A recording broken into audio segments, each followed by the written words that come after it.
ওরে বাসায় আনছি আমি। ও আপনার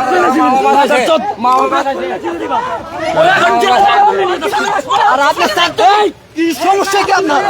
সমস্যা কি আপনার?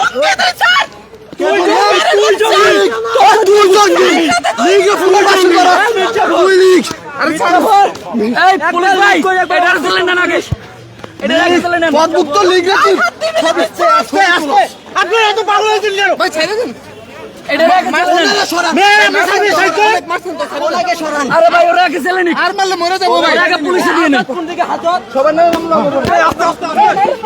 দর্শক দেখতে পাচ্ছেন শাহবাগ থানা থেকে আমরা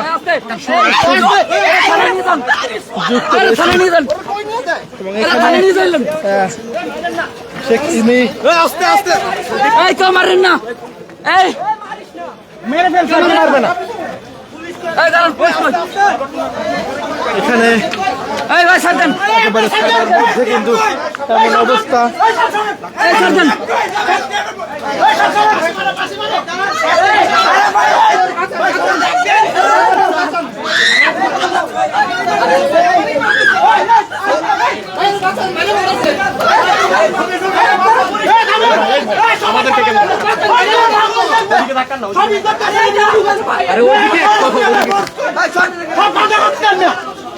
আরে ভাই পুলিশ আমাদেরকে কেন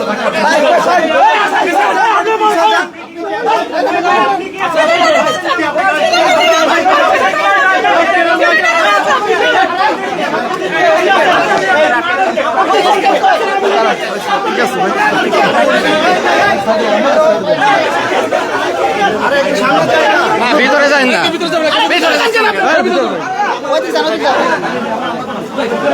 দর্শক শাহবাগ থানার সামনে দেখতে পাচ্ছেন কিছুক্ষণ আগে ডাকসু নেতা এবি জুবায়ের এবং মোসাদ্দেক তারা এসেছেন এবং এই 7ই মার্চের যে ভাষণ প্রচার সেই প্রচারকে কেন্দ্র করে এমন চিত্র কিন্তু এখানে দেখা যাচ্ছে। দেখতে পাচ্ছেন এখানে এই শাহবাগ থানার ঠিক ভিতরে কিন্তু এমন চিত্র এবং যেই মাইকে মূলত ভাষণটি বাজানো হচ্ছিল সেই ভাষণকে কেন্দ্র করে ডাকসু নেতারা তারা এখানে আসেন এবং যারা মূলত এই ভাষণটি বাজাচ্ছিলেন তাদের সঙ্গে এক ধরনের হাতাহাতির ঘটনা ঘটে।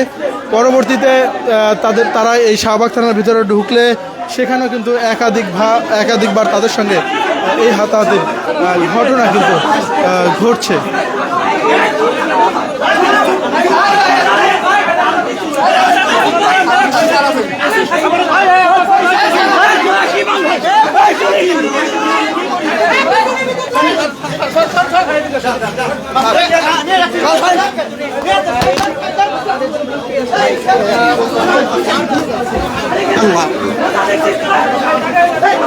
দেখতে পাচ্ছেন শাহবাগ থানার ভিতরের যে পরিস্থিতি একেবারে কিন্তু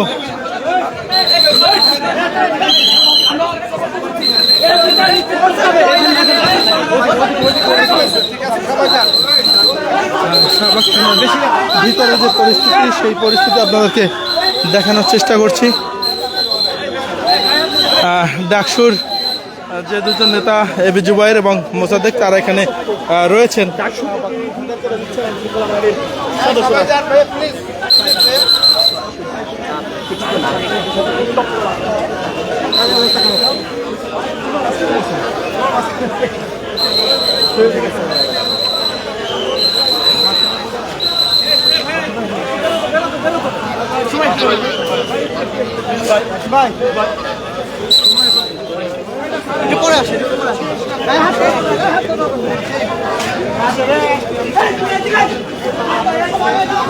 দেখতে পাচ্ছেন ডাকসুর যে দুই নেতা এখানে এসেছিলেন তারা থানার ভিতর থেকে আসলে এই মুহূর্তে বাইরে বের হয়ে যাচ্ছেন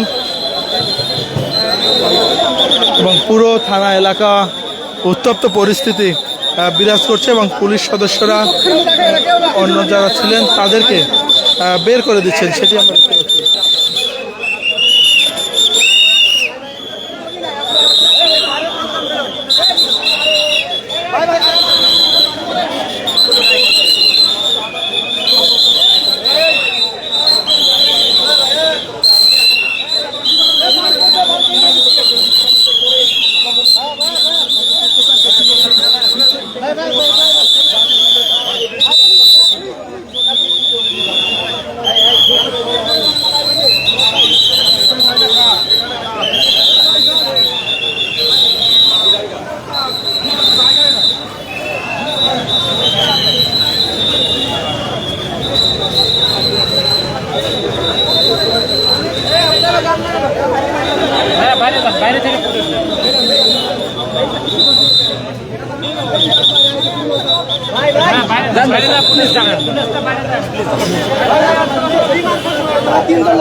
দেখতে পাচ্ছেন ডাকসুর সামনের যে পরিস্থিতি, সেই পরিস্থিতি আপনাদেরকে দেখাচ্ছি আমরা। এবং এখানে মোসাদ্দেক দাঁড়িয়ে এখানে কিন্তু তারা কিন্তু স্লোগান দিয়ে যাচ্ছে। আপনারা দেখেছেন যে একটি রিক্সা নিয়ে এসে যেভাবে এখানে জুলাই গণহত্যাকে বৈধতা দেওয়ার চেষ্টা করা হচ্ছিল, জুলাই গণহত্যার সন্ত্রাসীকে মুক্ত করার জন্য চেষ্টা করা হচ্ছিল, আমরা তাদেরকে শান্তিপূর্ণভাবে তাদের রিক্সা সহ তাদেরকে আমরা থানার অভ্যন্তরে দিয়ে এসেছি। আপনারা দেখেছেন যে আমরা কারো গায়ে হাত তুলিনি, সুন্দরভাবে শান্তিপূর্ণভাবে তাদেরকে থানায় দিয়ে এসেছি। এখন পুলিশ যদি কোনো ব্যবস্থা গ্রহণ না করে, প্রত্যেকের নামে দেখবেন মামলা আছে এদের নামে, এরা জুলাই গণহত্যার সাথে জড়িত ছিল এবং তাকে গ্রেপ্তার করা হয়েছে। সে 15 জুলাই সরাসরি হামলার সাথে জড়িত ছিল। যাদের যাদের নামে মামলা আছে, যে সকল লীগের সন্ত্রাসীরা গর্ত থেকে বের হয়ে দেশে একটি অরাজক পরিস্থিতি সৃষ্টি করার চেষ্টা করছে, আমাদের মুক্তিযুদ্ধের আবেগকে সামনে রেখে, আবেগকে ব্যবহার করে যারা সেই গণহত্যাকারীদেরকে পুনর্বাসন করার চেষ্টা করা হচ্ছে, তাদেরকে আমরা এখানে ধরে শান্তিপূর্ণভাবে থানায় হস্তান্তর করেছি। এখন পুলিশের দায়িত্ব হচ্ছে তাদের বিরুদ্ধে আইন অনুযায়ী ব্যবস্থা গ্রহণ করা, কারণ তারা স্পষ্টভাবে ক্রাইম করেছে। জুলাই গণহত্যার চিহ্নিত আসামিকে ছাড়াই নিয়ে আসার জন্য তারা শাহবাগ থানায় এসে মাফ করেছে। তো পুলিশের উচিত হচ্ছে, পুলিশ প্রশাসনের উচিত হচ্ছে তাদের বিরুদ্ধে আইন অনুযায়ী ব্যবস্থা গ্রহণ করা। যদি পুলিশ প্রশাসন আইন অনুযায়ী ব্যবস্থা গ্রহণ করতে ব্যর্থ হয়, আইন অনুযায়ী যদি পদক্ষেপ গ্রহণ না করে, আপনারা দেখেছেন আমরা কিন্তু শান্তিপূর্ণভাবে রিক্সাটা ঠেলে ভিতরে ঢুকে দিয়ে এসেছি, আমরা কিন্তু কারোর হাত তুলি নেই।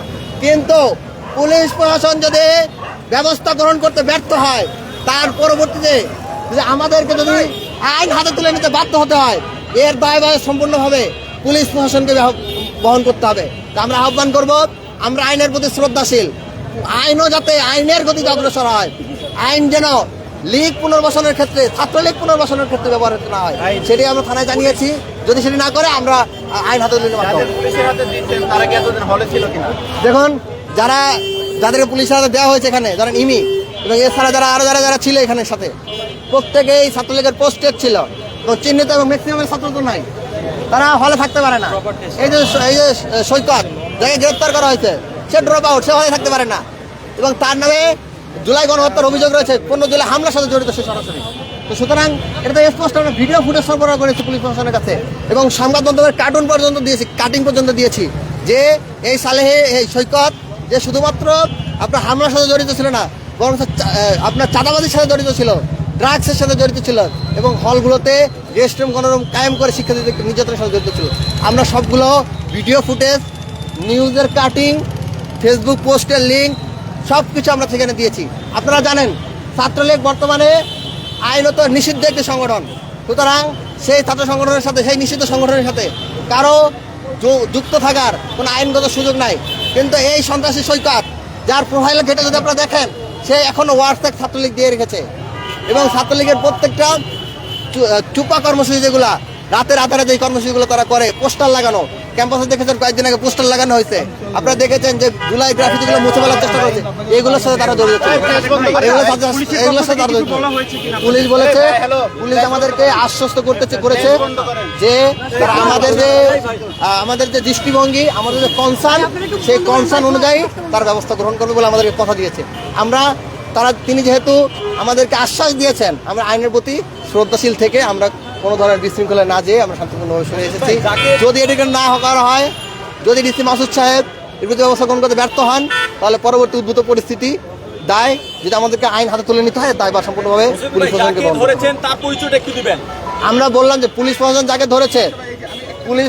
যাকে ধরেছে তার নাম হচ্ছে সৈকত, যিনি পদার্থবিজ্ঞানের ড্রপ আউট একজন শিক্ষার্থী নন, তিনি একজন সন্ত্রাসী, তিনি 15 জুলাই লীগের হামলার সাথে জড়িত।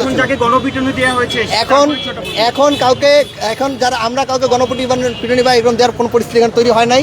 আমরা সম্পূর্ণভাবে শান্তিপূর্ণভাবে রিক্সায় যারা ছিল তাদেরকে রিক্সা সহ আমরা থানার অভ্যন্তরে দিয়ে এসেছি। এখানে কোনো আইন শৃঙ্খলা লঙ্ঘন হোক, এই ধরনের কোনো কর্মকাণ্ডের সাথে আমরা এখনো জড়িত হতে চাই না। আমরা আশা রাখবো পুলিশ প্রশাসন আইন অনুযায়ী ব্যবস্থা গ্রহণ করবে, এবং আমরা যে আইনের প্রতি শ্রদ্ধাশীল রাখতে চাই সেটি তারা